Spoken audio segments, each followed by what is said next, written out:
spiky bits.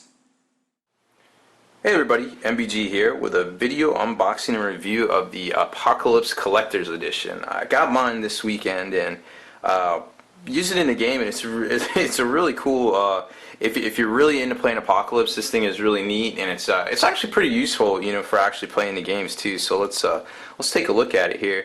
Once you flip up this lid, now it's basically just like a cardboard box, you know, with some fancy like laminate stuff on it. Here, I can kind of give you an idea of what we're working with here, but just some very fancy laminate. It's like kind of ornate. I mean, it's kind of starting to peel off on the sides there a bit, but that's okay. It happens. It's very heavy. It handles a lot of weight. It doesn't feel like it's going to bow or anything, which is really nice. And then once you open it up on the inside there, you've got the Exterminatus order and kind of like the little limited edition, you know, numbering and things like that. I guess they paste these in there. I haven't tried to pull it out or anything like that. This is the Exterminatus notice for this world. I forgot what it was called. I think something Prime. It's basically in the Pandorax supplement that comes exclusively in this for now, where they basically ordered the Exterminatus on the planet, which was kind of interesting to read that whole story. So first off, it's got this multi-level kind of tray thing, and you pull them out and you get to the different levels of things like that. So we'll take a look at that here in a second. So one of the most useful things about this collector's edition that I really like are the data sheet cards, which, you know, same thing that's in the book, but it's, you know, it's easy to use. And say you want to be like, oh, okay, well, let me play with this one, and you just basically pull it out, you know, you put it on the table, it's got all your writing and everything on it. So I used to have to make these and laminate them out of the old books, and that was super annoying. And these are really nice to have, and just they're a little bit flimsy. I might end up laminating these myself, but it's really cool to have. Another cool thing is the mini Apocalypse rulebook, which is this right here. Now it doesn't have all the Armageddon stuff because that's actually contained in underneath here in the Warzone section, but it's still got most of the normal rules. It doesn't have the fluff or all the showcase, you know, the miniature showcase. It's got its little bookmark and everything there too. So this thing's pretty neat. You know, if you're trying to travel, which a lot of people have to for Apocalypse, you don't want to carry that huge book with you. You're already carrying big boxes full of stuff, so that was cool. And another thing that I completely forgot about, I was like, man, when I was doing the review for the Apocalypse big fat rulebook itself, I was like, there's so many pages of reference, it's going to be like impossible. I'm going to have to like print those out and have those for quick reference. But then they made this kind of like DM screen, which is really nice. I mean, it's a nice piece of artwork from the Chaos Space Marine book.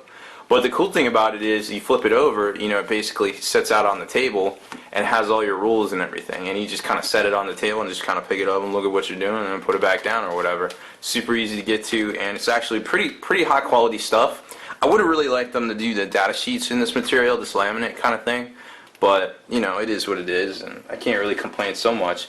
This kit is actually pretty neat, and for the hardcore Apocalypse enthusiast, it's definitely worth picking up. Now on the second level here, you've got the Pluvians, fighting formations, the engines of war, which is basically straight out of the Apocalypse book itself. Then there's no binding on the back, so everybody that picks this up just kind of like it falls apart on them, like they're showing a wallet full of credit cards or something like that in the slinky mode. But you know, it's just basically that. It's kind of cool. I mean, it's nice.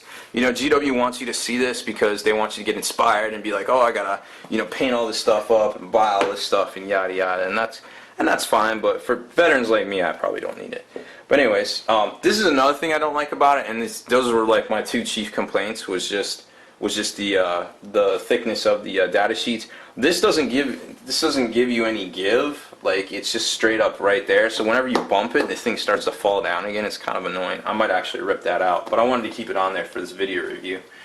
So here's the Warzone Armageddon. It's kind of like a loose leaf, I guess. If you bought the Death from the Skies supplement, it's very much like White Dwarf material. Like you're reading like a White Dwarf with kind of like a 110-pound cover, paper cover there, which is, I mean, it's whatever. I mean, it fits in this case, so it's fine. But this is the Armageddon one, where it's got all the Armageddon data sheets and everything, which is very curious that they put the super heavies in this. I'm not sure why they did that, the super heavy Titans and stuff. And then here's the one that everybody is asking about, is what's in the Warzone Pandorax, because there's a lot of data faxes there and data sheets that aren't even out yet. And you know, there's no index for me to show you exactly what's in here, or otherwise I would, and I can't show you every page because that's just, well, asking for trouble. But what I can show you is some of the cool stuff in here. Like, it's got its own kind of fold out, some new artwork, which is really cool to see. And then there's a fold out section, which is really cool. It's like a multi-table apocalypse, which I was actually commenting on the battle report, because for the White Dwarf, because the old one, like, they had multiple tables, and in the old 2008, I'm trying to find this thing for you guys, I want to show you. And I was kind of like disappointed, but then, you know, they kind of did this, and it definitely makes up for it. So you can tell they kind of put some time and effort into it. So basically, it's a multi-table battle, and they show you exactly how to do it. But it basically goes from on an asteroid in space to, let me get, so it kind of shows you a little bit better. So there's an asteroid or a planetfall, then it's fighting in space on asteroids, then this is the actual ship. That's the landing bay there. You can see the doors and stuff. And there was a couple shots of where they melted through it with a Dreadclaw, you know, kind of punched its way through. And then actually inside the ship, they're doing the battle. So there's, you know, multiple table scenarios in here too, which I thought was pretty cool. And then you get into, you know, your painting gallery and things like that. And then there's the data faxes, of course. Now, there was a lot of speculation that some of the conversion stuff that you had to actually convert up wouldn't be in here, and I can tell you that's not the case at all. The Plague Reaper's in here, the Tower of Skulls is in here. What was some other ones that were, shoot, I forget. The Plague Reaper, there was some other ones that were, oh, the Brass Scorpion's in here too.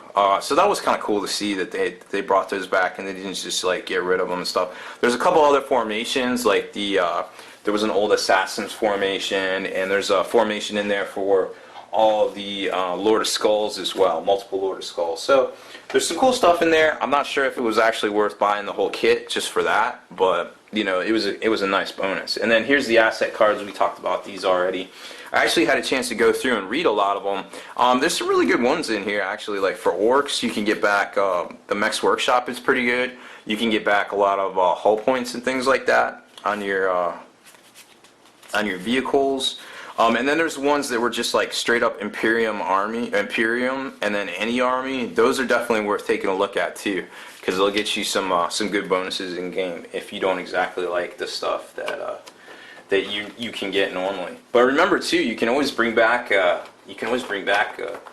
use strategic asset points to bring back units as well. So just a couple things to think about when you're when you're asking everybody, what exactly comes in here, because it's a cool, neat set. I'm sure it's sold out by now, but it was definitely it's functional, and that's what I liked about it, because all this stuff definitely helps you out in a game of Apocalypse with all the data cards, having a smaller rule book.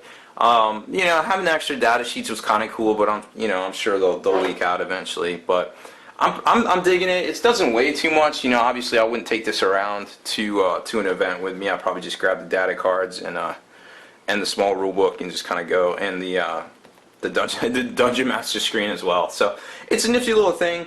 I'm pretty happy with it. I just kind of don't like this, and I kind of don't like that these aren't as sturdy as they could be. But other than that, I've got nothing but praise for this. If you're a hardcore Apocalypse player, you definitely owe it to yourself to check this particular product out. So anyways, that's all I got for the Apocalypse Collector's Edition for 2013. I'm MBG Rob Bear. Thanks for watching my video.